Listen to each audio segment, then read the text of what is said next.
В Жатае началась работа по подготовке площадки для строительства высокотехнологичной судоверфи. Новый завод в поселке будет выпускать до 10 судов в год.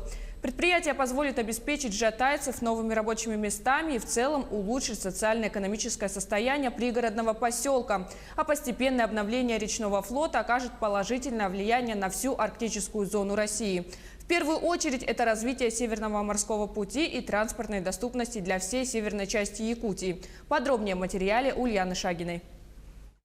Сергей более 20 лет жизни отдал служению на судоремонтном заводе. Начинал с электроцеха, после получения высшего образования работал инженером-конструктором. А сегодня он мастер судокорпусного цеха. Работа тяжелая, но интересная, признается Сергей. И условия для работы отличные. Совсем недавно приобрели станок для плазменной резки по металлу, что существенно облегчило работу сварщиков. Раньше все вручную сварщики вырезали. Сейчас все, программа создается. И автоматически все, какую надо, такую что и режем.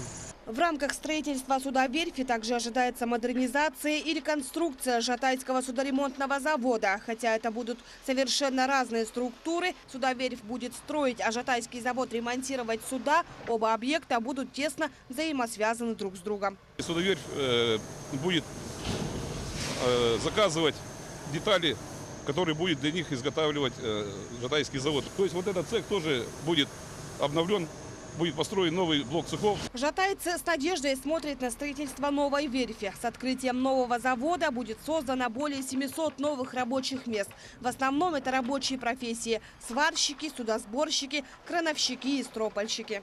На судоверфи будет производиться полный цикл строительства судна.